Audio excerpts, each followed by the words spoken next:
नमोस्तु महाराज जी।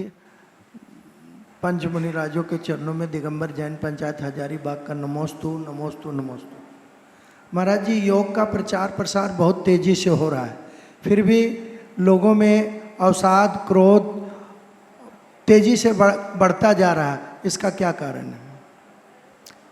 देखिए बंधु, ये बात सत्य है, ये बड़ी प्रसन्नता का विषय है कि वर्तमान दौर में योग का बहुत तेजी से प्रचार हो रहा है और हमारी इस भारतीय विधा को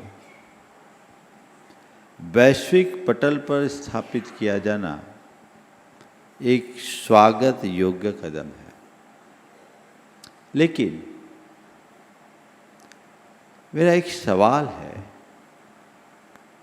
क्या केवल शरीर के स्वस्थ रहने से हमारा स्वास्थ्य टिक पाएगा? अगर शरीर के स्वस्थ रहने से ही हम स्वस्थ हो जाते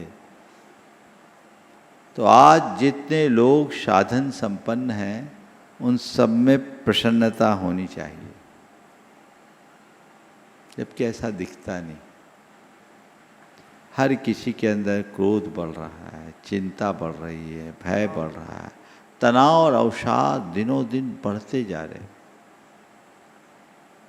इसकी वजह को खोजना है। इसकी वजह है कि हमारा केवल शरीर अस्वस्थ नहीं है, असली अस्वस्थता हमारे भावों में है। हमारे जैसे भाव होते वैसे विचार होते हैं, जैसे विचार होते हैं वैसा व्यवहार होता है, और जैसा व्यवहार होता है वैसा जीवन बनता है। तो अगर समग्र समाज को स्वस्थ करना है तो हमें भावनात्मक स्वास्थ्य को सुदृढ़ करने की जरूरत है। जो भावनात्मक रूप से स्वस्थ होते हैं उनके हृदय में न क्रोध आता, न चिंता होती, न भय सताता, न अवसाद या इस तरह की और कोई दुर्बलताएं हावी होती है। और ऐसा कुछ होने से जब भाव शुद्ध, मन स्वस्थ, तो तन भी स्वस्थ रहता है। आवश्यकता केवल तन के योग की नहीं है, आवश्यकता भाव के योग की है। तो मैं तो कहता हूँ कि अगर हम पूरे समाज को, पूरी मानव जाति को स्वस्थ करना चाहते हैं तो उसके भाव शुद्धि पर ध्यान दें, उनके भावनात्मक स्वास्थ्य को जगाने की कोशिश करें। और उन सब के लिए भावना योग है जो एक अभिनव प्रयोग है, प्रयास करें। अंतर्राष्ट्रीय योग दिवस को एक अवसर के रूप में देखें और इसे भावना योग के एक अभियान का अंग बना दें। पूरे देश के लोग ये करें।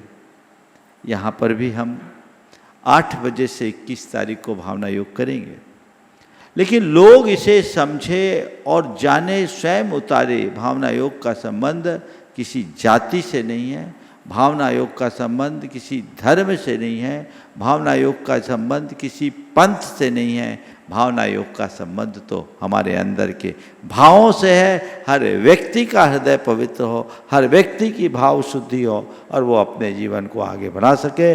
मैं तो ये हमेशा कहता हूँ, भाव बदलो जीवन बदलेगा, भाव संभालो जीवन संभलेगा।